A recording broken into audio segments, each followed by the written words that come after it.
मां मैं तो बन जाऊंगा, और बन जाऊंगा तो बन जाऊंगा, और अवध में रहूंगा तो बिगड़ जाऊंगा। इसलिए मां मुझे वनवास मांग लेना। केकई मैया के नेत्रों से आंसू निकल पड़े। मैया बोली, राम अगर तुम्हारी खुशी के लिए मुझे ये भी करना पड़े तो मैं कर दूं।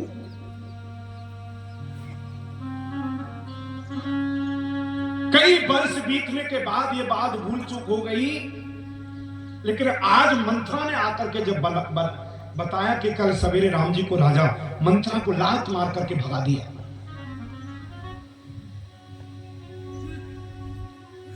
ज्योतिष की जानकार उन्होंने सारे पंचांग निकाले, अगले पिछले सारे पंचांग निकाल करके रख लिए।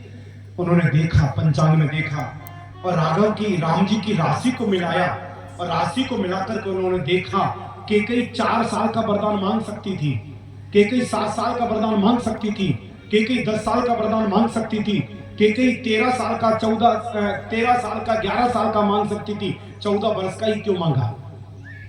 उन्होंने पंचांग देखा है कि राम की राशि है तुला, और तुला राशि में कल सूर्य उगने के बाद तुला राशि के ऊपर इतना घमासान संकट आने वाला है, ये व्यक्ति का सारी दुनिया बगावत करेगी, और राम जी के इतना प्राणों के ऊपर संकट आने वाला है। और देखा कितने दिन तक ये संकट है, तो उन्होंने देखा 14 साल का ये मुहूर्त जो है बहुत गलत है। केकई ने कहा, अगर इस मुहूर्त में मेरे राम को राजा बना दिया और मेरे राम की आंखों से एक आंसू भी आ गया तो मेरा जीवन बेकार है। 14 वर्ष के मुहूर्त में जो भी अयोध्या के सिंहासन पर बैठेगा वो रोता रहेगा। केकई ने मन में विचार किया, भले मेरे गर्भ से जन्मा हुआ भरत, उसको गद्दी पर बिठा करके रोने के लिए छोड़ दूंगी, लेकिन मेरे राम को मैं रोने नहीं दूंगी। और एक बात कहूं, केकई मैया ने विचार किया कि अगर जीवन में संकट आवे तो गुरु की शरण में चले जाओ, तो गुरु आपके संकट को दूर कर दे। तो उन्होंने कहा, पता नहीं महल वाले गुरु जी संकट दूर कर पाएंगे कि न कर पाएंगे, लेकिन जंगल में इतने सारे संत मिलेंगे कि राम जी के सारे संकट को वो दूर कर देंगे। इसलिए जंगल भेजने का निर्णय कर लिया। यहां तो केकई ने मन में विचार बनाया है, उधर दशरथ जी रात में मिलने आए। दशरथ जी को कैसे कहा जाए, दशरथ जी मानेंगे नहीं, जिद्दी है। साँझ समय सानंद रपो गयो के कई गेह। जैसे केकई के महल में राजा दशरथ जी ने प्रवेश किया, दासियों से पूछा, रानी कहां है। दासियां बोली, वो तो कोक भवन में है। पहले राजा जब महल बनाते थे, ओ मैया बातें बाद में कर लिए डुकरिया, हाँ कर लो बातें कर। आप कथा को सुनो, जीवन सुधरेगा ना। अब पप्पू को बापू केला लेने दो, टेंशन न करो, कोई बात नहीं है, बैठो। कोई कथा में से बीच में से बातें करे या बीच में से कथा में से उठ जावे, तो या फिर 10-20 रुपए चढ़ाने के चक्कर मंच पे आ जाए तो मेरा खोपड़ा खराब हो जाता है। केवल कथा को सुना, कहा पैसा तुम जेब में रखो, ले जाओ, मुझे जरूरत नहीं। केवल कथा सुनो, कब कथा अमृतम तत्व जीवन। किसी जीव आत्मा को पुष्ट करने की सामर्थ्य केवल कथा में है, दूसरे किसी में नहीं है। आपके जीवन की व्यथा मिटाने की सामर्थ्य कथा में है और किसी में नहीं है। दुनिया का कितना ही बड़ा बाबा आ जाए, तुम्हारे सर पर रख करके हाथ और तुम्हारे संकट को मिटा दे, ऐसा कोई पृथ्वी पर कोई बाबा है नहीं। तुम्हारे संकट तुम खुद मिटाने की सामर्थ्य रखती हो। भगवान की कृपा तुम्हारे ऊपर भी सारे संकट मिट जाएंगे। इसलिए गौर से सुनो, एकाग्र बुद्धि से सुनो, ठीक है ना।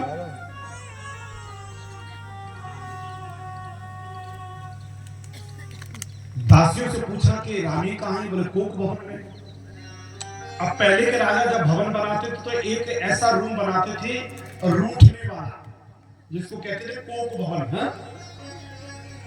अगर आप लोग भी घर बनवाओ तो एक कमरा ऐसा बना देना, जब तुम्हारी देवी को गुस्सा आए तो वहां में चली जाए। केकई मैया ने सारे वस्त्रों को उतार करके काले वस्त्र पहन लिए और एक बात कहूं, शास्त्रों में काले वस्त्र, बिल्कुल हरे चट हरे वाले वस्त्र और नीले वस्त्र, ये तीन वस्त्रों का थोड़ा सा कम उपयोग करना चाहिए, ऐसा शास्त्र कहते हैं। बाकी तुम्हारी इच्छा जो करना करो। काला एकदम काला हो, एकदम हरा हो और एकदम नीला हो, ये तीन वस्त्रों के लिए शास्त्र मना करते हैं।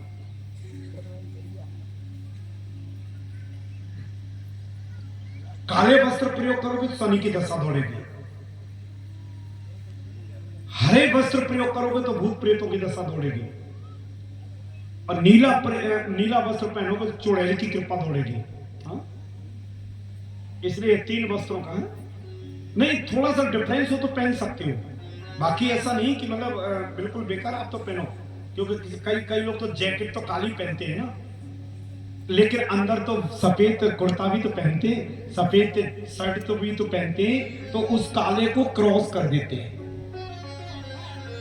कई लोग होते हैं ऊपर भी काला नीचे भी काला। सही बता रहा हूं, जब पूरा काला हो, कई लोग तो है ना, एक भैया आया था वो ऊपर काला नीचे काला, उसका मुखलर था वो भी काला और शकल भी काली। हमने कहा ये साक्षात शनि का अवतार है। अब थोड़ा सा तुम्हारा कलर अगर डाउन है तो आपको हमेशा लाइट वस्त्र पहनना चाहिए ना, समझ में आते हैं? पता है, लाइट वस्त्र आपके चेहरे को निखार दे देते हैं। अगर आपका कलर डाउन है और आपका कलर बहुत अच्छा साफ सुथरा है तो कैसा भी वस्त्र अच्छा लगता है। इसलिए आप लोगों से देखो, शास्त्रों में सब लिखा है, इसलिए मैं बता रहा हूं। बाकी तुम्हारी इच्छा जो पहनना सो पहनो। हाँ? और हमको जो पहनना सो हम पहनेंगे, तुमको जो पहनना सो तुम पहनो। बोलो जय श्री कृष्ण।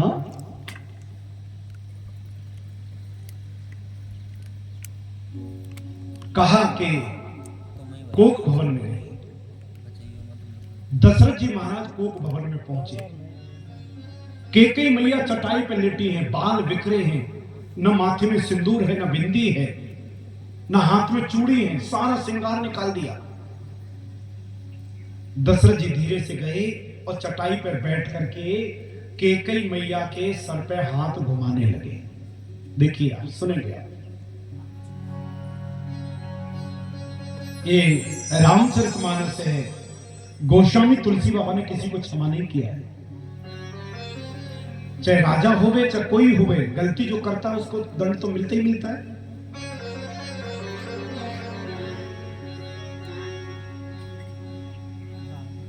पत्नी लेटी है, राजा जी आए और पत्नी के सर पे हाथ घुमाने लगे और धीरे से मालूम क्या बोले, अनहित तोर प्रिया के ही कीना, ओके ही को हो जमपुर चाहिए लीना।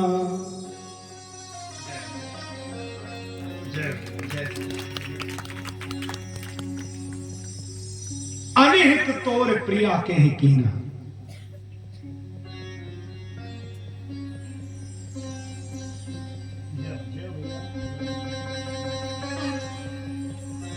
बहुत सुंदर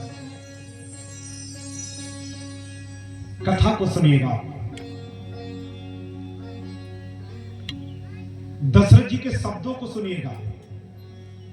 जितने हमारे प्रबुद्ध वर्ग वो जरूर कथा को सुने, और आपकी इच्छा हो तो आप सुन लेना, और नहीं इच्छा हो तो देख लेना। तुम्हारे हिसाब से प्रेम से बोलेंगे जय श्री कृष्ण। असत्य बताना, 60 वर्ष की उम्र में जिस समय दशरथ जी का विवाह हुआ, 30 वर्ष कौशल्या के साथ रहे, बेटा नहीं हुआ। 20 वर्ष सुमित्रा के साथ रहे, बेटा नहीं हुआ। 30, 20, 50 और 11 साल रहे केकई के साथ, पुत्र नहीं हुआ। 61 साल की तो शादी हो गए, और जब वो 18 साल के थे तब शादी हुई थी। अब जोड़ लो कितने साल के हो गए, 80 साल के। उसके बाद 27 वर्ष राम जी की शादी के बाद, अब 80 और 27 जोड़ियो कितने हो गए, 100। अब 100 साल से ऊपर के बूढ़े डोकर जाकर के डोकरिया से मालूम क्या कह रहे हैं, अनहित तोर प्रिया कहे कीना, कही को हो जमपुर चाहिए लीना। हे प्रिय, हे प्राणेश्वरी, किसने तुम्हारी तरफ अगर आंख उठाई तो आंख फोड़ दूं, हाथ उठाए तो हाथ कटवा दूं। किसने तुम्हारा अनित किया है मुझे बतावे। कही को हो रंग कही करहु नरेसु, और कहे के नृपहे निकासो देसु। आज्ञा करो, कौन से भिखारी को मैं राजा बना दूं और किस राजा को देश से निकाला कर दूं। आज्ञा करो, किसने अनित किया है तुम्हारा। और आगे के शब्द जो बड़े गजब है। अगर नौजवान छोरा अपनी पत्नी से बोले हे, तो श्रृंगार रस प्रकट होता है। और दशरथ जी हैं 100 साल से ऊपर के, और अपनी पत्नी से जो शब्द बोल रहे हैं, कालिदास जी कहते हैं मैंने तो अपनी कलम तोड़ दी कि भैया इस डोकरा का कोई भरोसा नहीं। बुराई नहीं कर रहा हूं, लेकिन एक व्यवस्था है, एक सारी व्यवस्थाएं हैं। क्या व्यवस्थाएं? कह के नम पे कह के रंग कहे करे नरेसु, कह के नृप निकासु देसी। तुम कहो तो किस भिखारी को राजा बना दूं और राजा को भिखारी बना दूं। और आगे की चौपाई पढ़िए आप, रामचरितमानस निकालिए। गजगामिन निज कोप कर कारण मोय सुनाओ। गजगामिन, अरे गजगामिनी, और आपको बताऊं पूरे विश्व में अगर सबसे ज्यादा कामी पुरुष होता है तो वो होता है हाथी। मालूम आपको, हाथी जो होता है सबसे दुनिया का सबसे कामी व्यक्ति होता है। हाथी पकड़ने वाले मालूम गड्ढा कर देते हैं, उसके ऊपर लकड़ियां लगा देते हैं, और हाथी अगर उधर चिंगाड़ रहा है तो दूसरी तरफ हथनी को खड़ा कर देते हैं। और हथनी को खड़ा, हथनी जब चिंगारती तो वो पागल होकर दौड़ता है, वो ये नहीं देखता कि रास्ते में क्या है, वो आकर के गड्ढे में गिर जाता है। 2-4 महीने उसको कुछ खाने पीने को नहीं देते, निस्तेज हो जाता है, तो फिर उसको अपने बस में कर लेते हैं। दशरथ जी ने अपनी पत्नी को गजगामिनी, हथनी का वो किया। अरे तुम तो बड़ी सुंदर हो, काम वासनाओं में परिपूर्ण हो। अब तुम्हें डिस्कस करना चाहिए कि काम वासनाओं की चर्चा करना चाहिए। आप लोग कहें महाराज जी चलो ठीक है उनकी पत्नी को करें। फिर क्या किया मालूम? पिक बचनी मृगलोचिनी सुंदर कपोत बाली। मृगलोचनी, तुम्हारे नेत्र कितने सुंदर हैं, तुम्हारी कमर कितनी पतली है। हे भगवान, गोस्वामी तुलसी बाबा कहे डोकरा की बुद्धि खराब है।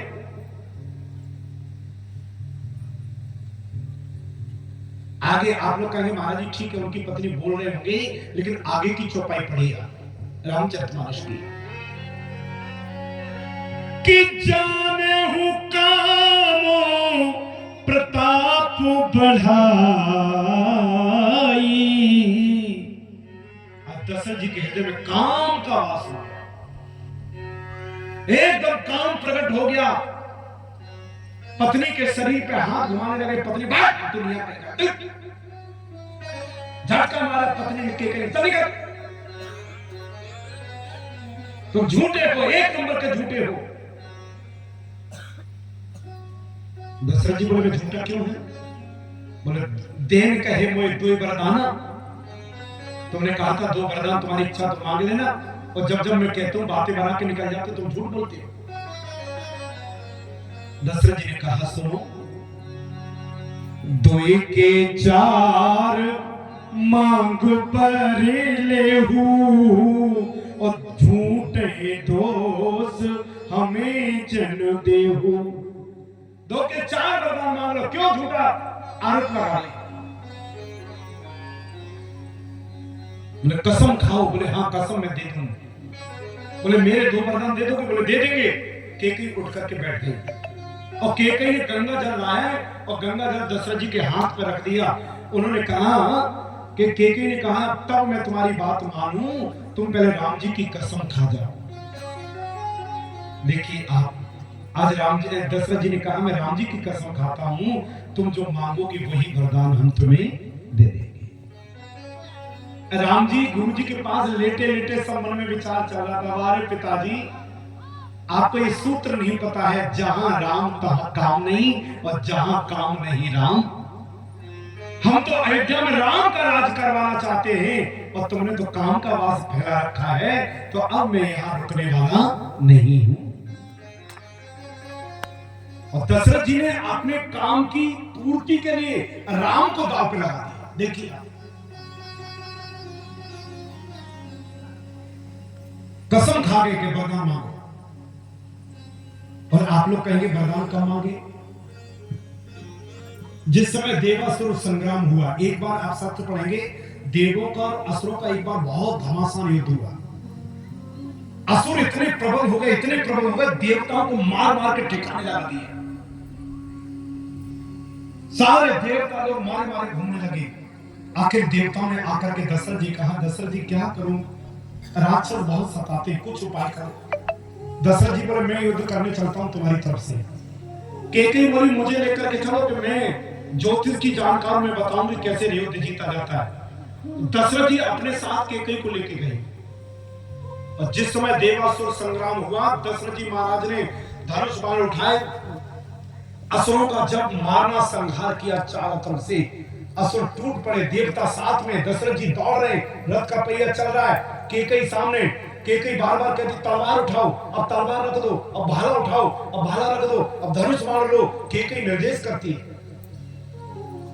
एक राक्षस ने आकर के दशरथ जी का जो रथ का धुरा होता ना, रथ का धुरा समझते ना, अपने आप बैलगाड़ी चलती थी तो बैलगाड़ी का जो पहिया होता था, तो जिसमें बैलगाड़ी का पहिया लगता था वो एक लोहे की रॉड होती थी, है ना, उसमें बाहर एक कील पड़ी रहती थी, ध्यान है ना, जिससे पहिया बाहर ना आवे। रहती थी कि ना रहती, बोलो ना। जिन लोगों ने बैलगाड़ी को चलाया वो देखे होंगे। वो कील, एक राक्षस ने आकर के रथ की वो कील को निकाल दी। केकई ने नजर पड़ी, केकई ने कहा अगर रथ का पहिया निकल गया सारे राक्षस एकदम टूट पड़ेंगे और दशरथ जी को मार डालेंगे। केकई ने कहा क्या करूं? केकई ने छलांग लगाई, रथ के पहिए के पास गई और आपने देखा होगा एक पेंजनी टाइप की कुछ और भी रहती है ना, उस एक हाथ से पकड़ करके और रथ के पहिए में अपना हाथ डाल दिया और अपना हाथ डाल करके वो धुरी को पकड़ लिया और कोशिश करके पहिए को अंदर किया और जहां लकड़ी डालते थे वहां अपनी अंगुली को फंसा करके बैठी है। पूरा युद्ध चलता रहा, पूरा युद्ध चलता रहा। जिस समय देवताओं ने और दशरथ जी ने राक्षसों को मार डाला, चारों तरफ से जयकारे लगने लगे, देवता पुष्प बरसाने लगे। दशरथ जी ने पलट के देखा, अरे केकई हम युद्ध जीत गए, युद्ध जीत गए। देखा तो केकई रथ में है ही नहीं और जब गौर से देखा तो केकई बेहोश होकर के पेंजनी पे लटकी है। तुरंत उसको उठा करके धीरे से ठीक किया। ठीक करने के बाद थोड़ा सा जलबल पिलाया और जलबल पिलाने के बाद होश में आई। दशरथ जी इतने खुश हुए, अरे केकई तुम्हारी वजह से हमने युद्ध जीता है, इसलिए जो इच्छा से वर मांग लो, हमें तुमके एक वरदान दे देते। केकई बोली मैंने कोई उपकार नहीं किया, मैंने अपने स्वार्थ की रक्षा की है, हमने कोई एहसान नहीं किया, हमें कोई वरदान चाहिए नहीं। अब हमारे पति हैं, उस समय नया नया विवाह हुआ था तो प्रेम अधिक था। पत्नी बोले नहीं हमें कुछ नहीं चाहिए। तो उन्होंने, दशरथ जी ने कहा ठीक है, अगर आज मांगती हो तो हम एक वरदान देते हैं और भविष्य में कभी मांगोगी तो हम तुमको 2 वरदान दे देंगे। ये मेरा संकल्प है। अब कई लोगों का प्रसंग है, महाराज जी जब केकई ने कील में अंगुली डाली तो अगर साधारण आदमी कोई अंगुली डाल दे तो थोड़ी देर में वो जो पहिया होता है वो अंगुली को तोड़ देगा और तोड़ के निकल जाएगा। फिर केकई के हाथ में बल, वो भी सुना देता हूं। जिस समय केकई 3 वर्ष की थी अपने पिता केकई नरेश के साथ प्रभु बेभत्त रामायण में यह प्रसंग आया है। 3 वर्ष की थी केकई, अपने पिता के साथ केकई नरेश के साथ बगीचे में घूमने गई। बगीचे में एक उच्च कोटि के संत बैठे थे, एक लंगोटी लगा रखे थे और ये क्या नाम, बाल बिखरे थे। उन्होंने एक कॉपी ले रखी थी, उस पे बुद्ध का होती ना, पहले बुद्ध का होती थी, ध्यान है आपको, उसमें काला काला कलर रहता था और लकड़ी से लिखते थे। ऐसा कोई और भी कुछ आते थे, नेजा वगैरह कुछ आते थे ना, जिससे लिखते थे ना, आप तो सब समझते हैं। तो बुद्ध का रखा था, उसमें एक लकड़ी पड़ी थी, उससे वो संत राम राम लिखते थे कॉपी पर, राम राम राम राम राम राम राम राम राम राम। और लिखने का बड़ा महत्व होता है। राम राम लिखते तो संत को लिखते लिखते नींद आ गई, वो सो गए। अब वो संत दाढ़ी बाड़ी ऐसी थी उनकी, बाल बिखरे थे, जटाएं थी, थोड़े से कुरूप से लग रहे थे, वो वहां लेटे थे अकेली लंगोटी में। एक छोटी सी केकई थी 3 वर्ष की, वो पिताजी से हाथ छुड़ा के बोले पिताजी, उन्होंने देखा ये कितना गंदा सा आदमी लेटा है। केकई ने वो हाथ में जो बुद्ध का में जो स्याही थी ना, वो हाथ में डाली और महात्मा के पूरे मुंह पे पोत दी, तो ले और गंदा हो गया। और हंस करके खिलखिला करके हंस पड़ी। इसलिए कहता हूं संत का अपराध न तुम करो न बच्चों से करने दो। क्या पता कौन सा संत किस मौज में, क्या पता कौन सा संत किस मजबूरी में बैठा है, क्या पता कौन सा संत किस दिमाग में क्या चल रहा है। और जैसे ही उनको महात्मा को मुंह पे लगाया, महात्मा की नींद खुल गई।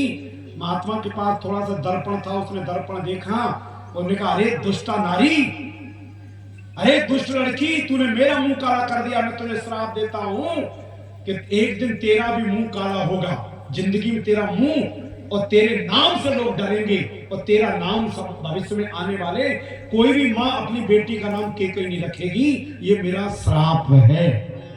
तो केकई का नाम कोई रखता है? कोई रखता है अपनी बेटी का? बोलो।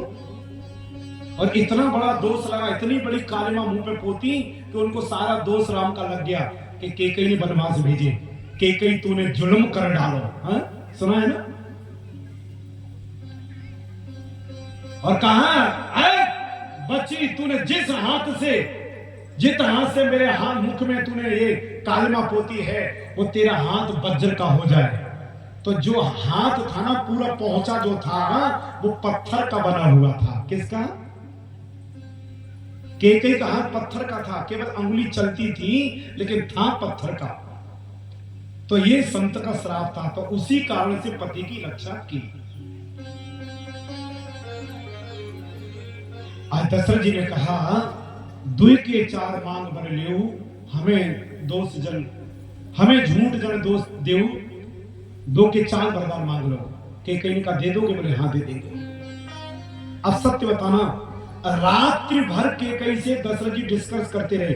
जैसे राम जी गुरु जी के चरणों में लेट गए थे, दशरथ जी भी अगर लेट जाते तो ये लफड़ा नहीं होता ना? बोलो ना, बोलो ना। और मेरे जैसा दशरथ होता, मेरे जैसा व्यक्ति अगर दशरथ होता और मेरी ऐसी पत्नी होती, तो मालूम क्या करता? लठ उठाता। क्या उठाता? बढ़िया तरीके से एकदम लाल करता, बोले नहीं राम राजा बनेंगे, तू क्या कर लेगी। लेकिन ये तो हंसाने के लिए बोला हूं, ये कारण कई बने होंगे, भगवान की लीला है ना, तो कारण कई रहे होंगे, जो भी रहा होगा, लेकिन वरदान उन्होंने दे दिया। उन्होंने कहा जो वरदान मांग लीजिए। क्योंकि इतनी प्रसन्न हुई, दशरथ की सारी मनोकामना पूरी की और फिर उसने वरदान मांगा है। क्या वरदान मांगा? सुना हो प्राण प्रिय भावत जी का, सुना हो प्राण प्रिय भावत जी का, सुना हो प्राण प्रिय भावत जी का, सुना हो प्राण प्रिय भावत जी का, देहु एक पर भरत ही का, देहु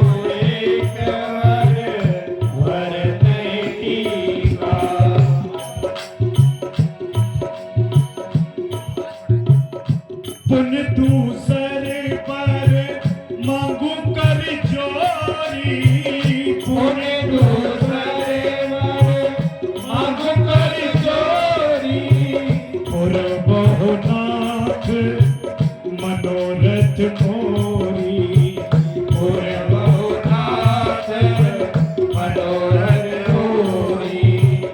और क्या मांगा है? तापस भेष विशेष उदासी, तापस भेष विशेष उदासी, 14 बरस राम वनवासी, 14 बरस राम वनवासी जी, 14 बरस राम वनवासी, 14 बरस राम वनवासी, राम वनवासी।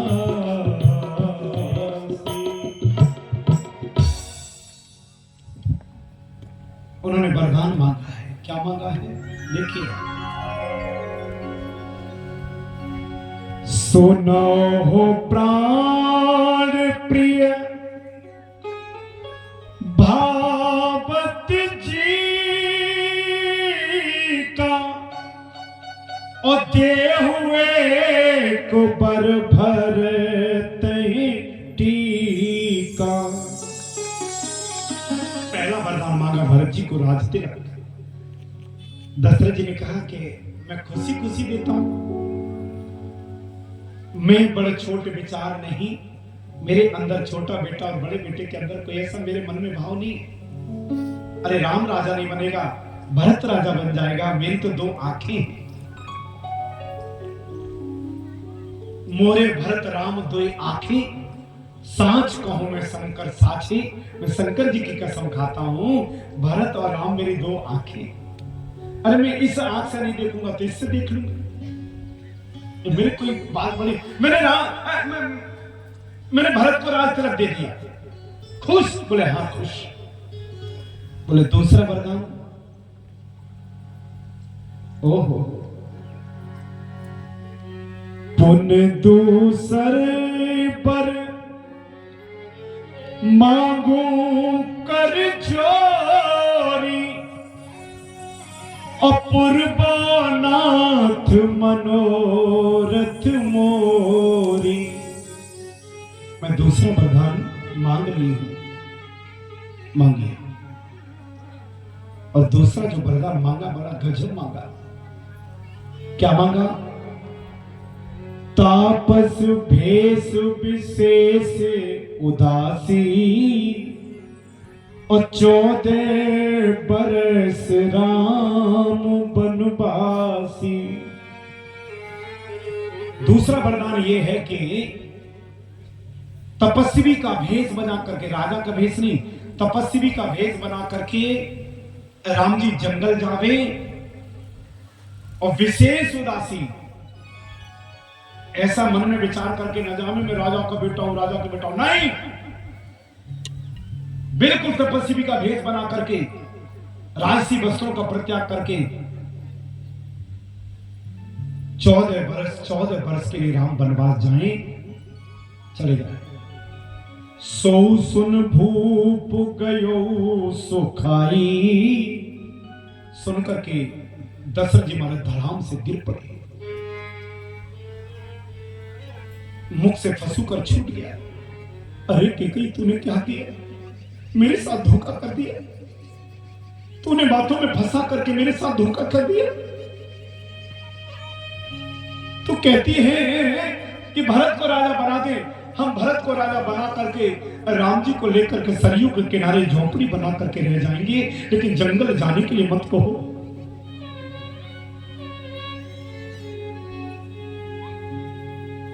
केकई मुंह फेर करके खड़ी हो गई। केकई मान जाओ। दशरथ जी चरणों में गिर पड़े, केकई के चरण दबा करके कहते, केकई दूसरा वाला वरदान और कुछ मांग ले। केकई ने कहा, सुनो राजा, एक बात ध्यान रखना। बोले क्या? प्रात होत मुन भेष धर जो न राम बन जाए मोर मरन राउर अजस नृप समझिए मनुमाए। सूर्य की पहली किरण पृथ्वी पर पड़ी और राम जंगल नहीं गए तो मेरा मरण होगा, तुम्हारा अपयश होगा। लोग कहेंगे देखो कैकेयी को दशरथ जी ने बात नहीं मानी और तुम्हारे कुल की रीत है रघुकुल रीत सदा चली आई, प्राण जाए पर वचन न जाई, तुम्हारा अपयश होगा। लोग कहेंगे थूकेंगे, अरे दशरथ तुम्हारा झूठा है, पत्नी को वरदान दिया और उसको निभाया नहीं, तुम्हारा अपयश होगा। दशरथ जी तो धड़ाम से गिर पड़े। दशरथ जी को कुछ सूझ नहीं रहा। दशरथ जी बोले अब क्या करूं, मैं अब क्या करूं। हाथ जोड़ के बोले कैकेयी मालूम है मैंने ब्रह्मा जी से वरदान मांगा था, मन बिन फन जिम जल बिनु मीना और मम जीवन तुम तुम्हें अधीना। मैंने राम जी से 2 बार विछोह मांगा था। जैसे बिना मणि के सांप नहीं रहता है, तो विश्वामित्र जी मांग करके लेके गए तो वो वाला वरदान पूरा हो गया, राम लौट करके आ गए। और दूसरा वरदान है जल बिन मीना, बिना पानी के मछली जिंदा नहीं रहती है। अगर राम वनवास गए तो मुझे मरना पड़ेगा, मेरे प्राण छूट जाएंगे। कैकेयी बोली तुम मरो चाहे कुछ हो, लेकिन राम को तो वनवास जाना ही पड़ेगा। रात्रि भर दशरथ जी रोते रहे, मनाते रहे, कैकेयी मानने को तैयार। और जैसे सवेरे के 3 बजे रात्रि को राजा ने अनाउंस किया था कल सवेरे राम जी को राजा बनाएंगे। अवधपुर के सारे लोग 2 बजे नहा करके 2:30 बजे तक राज्यसभा में पहुंच गए और जोर जोर से जय श्री राम के नारे लगा रहे। अरे राजा को बुलाओ, मंत्री बनाए, राजा को बुलाओ, राम जी को आज राजा बनाना है। सभा में तुरंत सुमंत जी पधारे। सुमंत जी दशरथ जी के मंत्री हैं।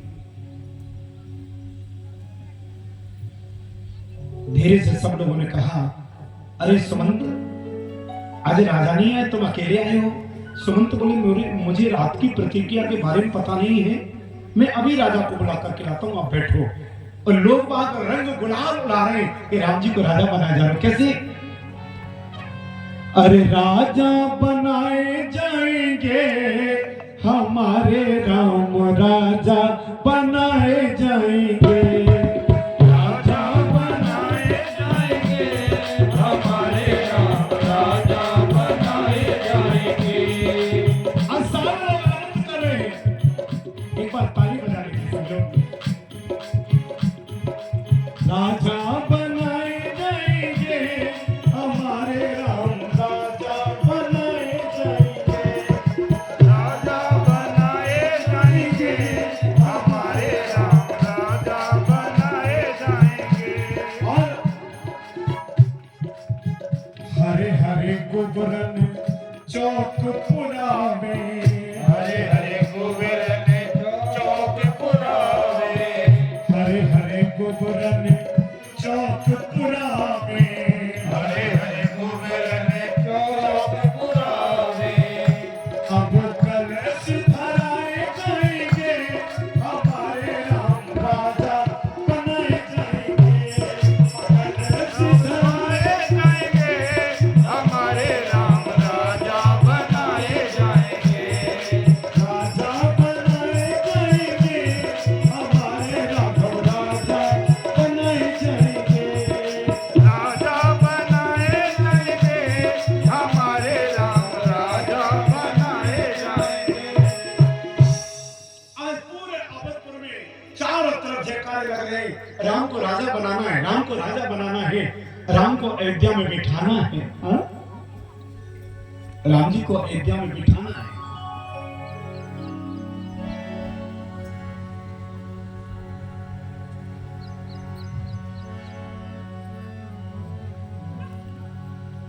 आज जैसे ही सुमंत जी अंदर गए हैं, कौशल्या माता ने कहा कि दशरथ जी तो मेरे पास नहीं आए रात को। दौड़ करके सुमित्रा जी के पहुंचे। सुमित्रा भैया राजा साहब बोले नहीं, मेरे पास नहीं है। तुरंत केकई के महल में पहुंचे, और केकई के महल में पहुंचे तो दशरथ जी औंधे पड़े। सुमंत ने दौड़ करके उठाना चाहा, केकई बोले सुमंत खबरदार, दूर रह। जी रानी जी, और धीरे से कहा जाओ राम को बुला के लाओ। आनो बेग राम बुलाई, और समाचार तब पूछो आई। अब जाकर के राम को बुला के लाए। सुमंत जी दौड़ करके कौशल्या के भवन में गए। राम जी स्नान करने के बाद सूर्य भगवान को जल दे रहे थे। ये प्रक्रिया होती है सूर्य भगवान को जल देने की। अगर रात्रि में 3 बजे नहाया तो उसी समय अंजलि भर करके दे देते हैं संत भगवान। कोई जरूरी नहीं सूर्य उगे कि नहीं उगे, कभी भी आप जहां ना हो, बाथरूम में जगह तो वहां दे दो, कोई फर्क नहीं पड़ता। हाँ? वो सब जानते हैं, सब समझते हैं। केवल अंजलि लगना हमारा बहुत बड़ा महत्व होता है। हाँ? हाथ में लोटे का बहुत बड़ा महत्व होता है, अंजलि लगना बहुत महत्व है। और पितृ पक्ष में आप सीधे हाथ के अंगूठे के द्वारा पानी दिया जाता है, और अंगूठे से लग करके जितना पानी जल नीचे गिरता है वो सब पितृ देवताओं को मिलता है। ये नियम होते हैं। राम जी ने सूर्य भगवान को जल दिया। ओम भास्कराय विद्महे महातेजाय धीमहि तन्नो सूर्य प्रचोदयात्। अगर कोई रोगी है, आप तांबे का लोटा लेना, उसमें गिन करके चावल के 11 दाने और एक लाल फूल लेकर के सूर्य भगवान को जल चढ़ावे और मंत्र बोले ओम भास्कराय विद्महे महातेजाय धीमहि तन्नो सूर्य प्रचोदयात्। ये नित्य क्रिया करवावे। आप देखना 1 महीने के अंदर रोग बहुत कम हो जाएगा। जो बच्चे पढ़ने में एक्सपर्ट हैं या पढ़ने में मन नहीं लगता है, सूर्य भगवान को जल दिलवावे, उनके यश कीर्ति प्राप्त होगी। शरीर को निरोगी काया और विवेक दोनों देते हैं सूर्य भगवान। ये ध्यान रखना। हनुमान जी को भी जब ज्ञान लेना पड़ा तो सूर्य के पास जाना पड़ा। किसके पास? सूर्य भगवान के पास।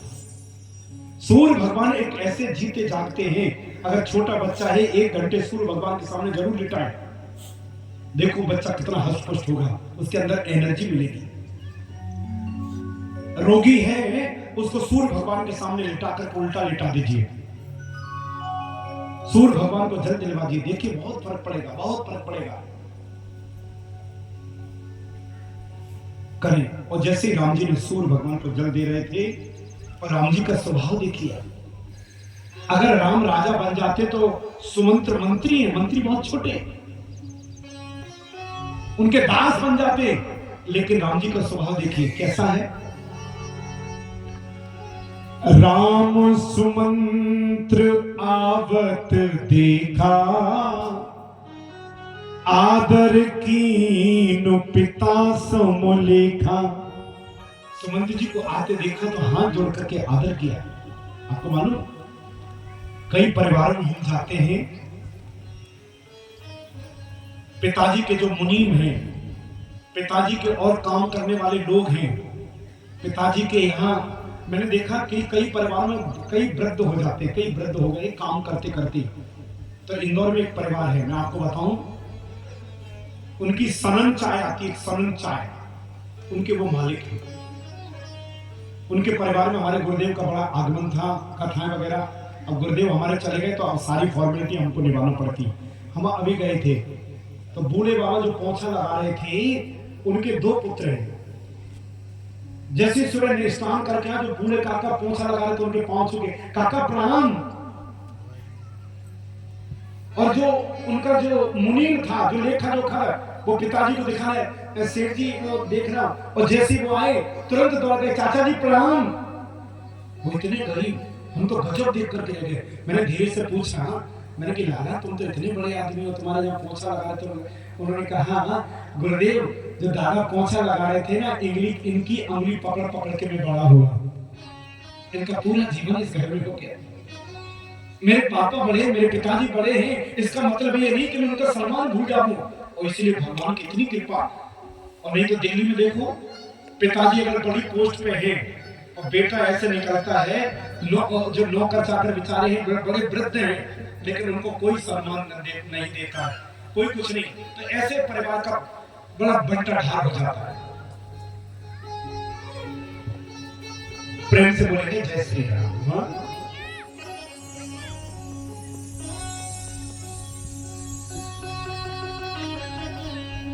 मेरे राम की कृपा से सब काम हो रहा है, राम की कृपा से सब काम हो रहा है,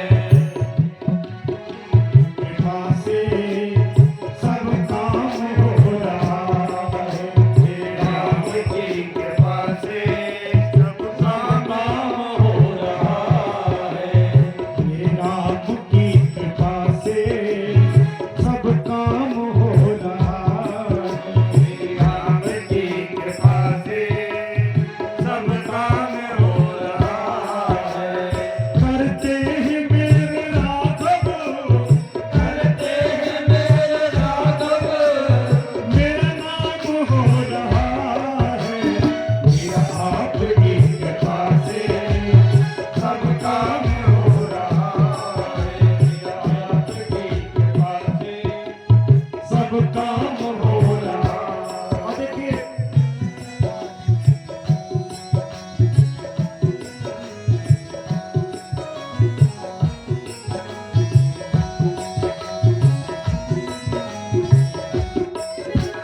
पतवार के बिना ही मेरी नाव चल रही है, पतवार के बिना ही मेरी नाव चल रही है, पतवार के बिना ही मेरी नाव चल रही है, पतवार के बिना ही मेरी नाव चल रही है, हैरान है जमाना मंजिल भी मिल रही है, हैरान है जमाना मंजिल भी मिल रही है, करता नहीं हूँ कुछ भी,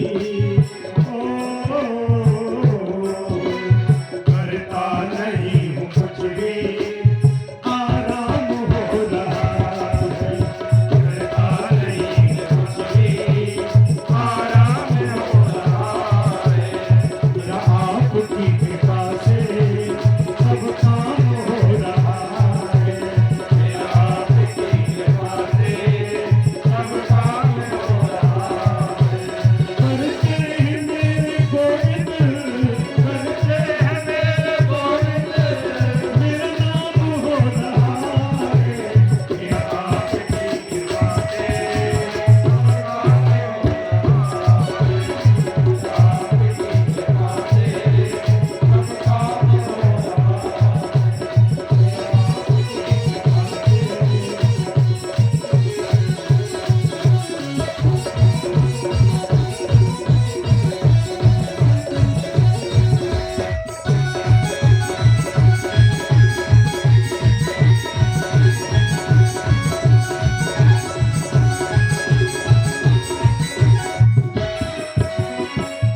बोले राघवेंद्र सरकार।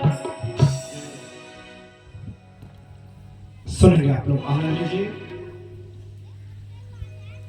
राम सुमंत आवत देखा, आदर कीन पिता समलेखा। तो कहने का मैं आपसे निवेदन कर रहा था, बच्चों को ऐसे संस्कार दें। अब तुम भले बड़ी पोस्ट पे हो, लेकिन तुम्हारा पुत्र तो बच्चा ही है ना, और तुम्हारे घर में कोई बुजुर्ग काम करता है तो पूरा सम्मान करवावे। अगर तुम्हारा बेटा उसका सम्मान नहीं कर सकता है तो आगे चल के तुम्हारा सम्मान भी करने वाला, क्योंकि उसके घर, उसके हृदय में घमंड प्रकट हो जाएगा। और एक बात और कह देता हूं, अपने बच्चों को थोड़ा सा ये जो जो समाज में होते हैं ना, वो कंचे खेलते, कंचे कंचे खेलते ना, छोटे बच्चे खेलते हैं ना, बोलो ना, और भी गेम खेलते हैं। अब मान लो मोहल्ले के बच्चे कंचे खेल रहे हैं, उसमें तुम्हारा बेटा भी है, अब तुम्हारे बच्चे के पास 10 कंचे हैं, सामने वाले के पास 10 है, उसके पास 10 है, उसके पास 10 है, उसके पास 10 और उन्होंने खेल प्रारंभ किया। अब एक समय आता है कि एक बच्चे के या 2 बच्चों के कंचे दूसरा जीत लेता है, जीतता है। अब तुम्हारा बच्चे पे अगर कंचे हार गया तो उसके अंदर एकदम लगेगा कि उसके पास 20 हो गए, मेरे पास एक भी नहीं। उसके अंदर तुरंत ऐसी वो कहीं से भी आवे, मेरे पास 20 होना चाहिए, उसकी बराबरी के होना चाहिए। वो घर पर आकर के चोरी करेगा, कुछ भी करेगा, पैसे निकालेगा और निकाल करके 20 कंचे लेके पहुंच जाए। और एक बात कहूं, 10-15 एक महीने जब ये खेल चलता है तो बच्चे के हृदय में जीत और हार का वो सबक बैठ जाता है, वो विवेक बैठ जाता है। अब उसको जिंदगी भर निकलता नहीं है। अब वही उसने खेलना प्रारंभ किया, धीरे धीरे ताश खेलेगा, फिर जुआ खेलेगा, फिर और कुछ खेलेगा, फिर पता लगा आईपीएल में गेम खेलेगा, एक दिन तुमको मिटा के रख देगा। प्रेम से बोलेंगे जय श्री कृष्ण। 2025 का जो आईपीएल होता, मेरे कम से कम 20 शिष्य ऐसे हैं जो करोड़पति अरबपति थे, जहां पे राम राज्य था। मैं क्या आपको बताऊं, रतलाम में हमारी कथा हो रही थी। मंत्री जी के छोटे भाई, इतना ऐश्वर्य, छोटा वाला बच्चा है ना, 300 करोड़ हारा है। इतनी हालत खराब कर दी है कि कोई दाने तक देता नहीं। आटा चक्की पे पिसाने जाते, वो भी मना कर दे रहे, चल हट, तो पता नहीं देगा कि नहीं देगा, पुलिस आ जाएगी, अभी हमको भी परेशान करे। ये दशा हो जाती है केवल बच्चे के एक निर्णय से। इसलिए आप लोगों को बता दूं, ये धन संपत्ति जोड़ने में जो टाइम लगा रखे है ना, और आपने बच्चे को संस्कार नहीं दिए, कितनी जोड़ लो सब एले लगा देगा। और तुमने भले ही धन नहीं जोड़ पाया है, लेकिन बच्चों को संस्कार तुमने परिपूर्ण दिए हैं, तो एक दिन तुम्हारे धन को 10 गुना बना करके दिखा देगा कि पिताजी तुमने 10 रुपए दिए थे, 100 रुपए हमसे पकड़ो। ये बच्चों की क्रिया होती है, ये संस्कार होते हैं। अगर आपने कितनी संपत्ति कमाई है और बच्चों को संस्कार नहीं दिए, तो समझ लें सबसे असफल व्यक्ति आप ही हैं।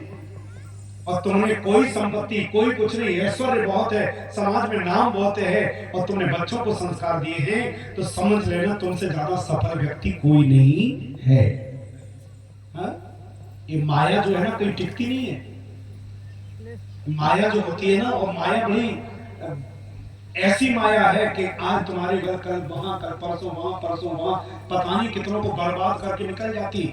और माया का सूत्र है, माया जिस घर में आती है, अगर वही माया का थोड़ा सा सदुपयोग धर्म में लगा दे, घर में हवन यज्ञ करवा दे, तो माया रुकना पसंद करती है। और तुम्हारे घर में धन आने के बाद तुम्हारे घर में अवश्य भोजन प्रकट हो गया, मदरा पान चलने लगा, एक चलने लगा, तो माया जाती है तो रुला करके जाती है। ये ध्यान रखना, माया आती है तो हंसाती है, और जब जाती है ना तो रुला करके जाती है, आपकी एक एक नस को फाड़ करके जाती है। ये ध्यान रखना, माया का बड़ा उल्टा क्रम है। दो प्रकार की लक्ष्मी होती है, ये तो आप लोग भी जानते, सब जानते हो। एक होती है कमल वाहिनी लक्ष्मी, और एक होती है उल्लू वाहिनी लक्ष्मी। देखिए, हाँ, एक कमल पर सवार लक्ष्मी होती है, एक उल्लू पे सवार होती है। जिसके घर में कमल वाहिनी आती है, उस घर में ऐश्वर्य समृद्धि बढ़ती है और समाज में बड़ी प्रतिष्ठा बढ़ती है। और जिस घर में उल्लू पे सवार लक्ष्मी जी आती है, हाँ, उस घर में पुलिस आएगी, जबरदस्ती के लफड़े आएंगे, जिससे कोई लेना देना नहीं, उनके चक्कर में पढ़ करके जाने क्या क्या होता है। आपको मालूम,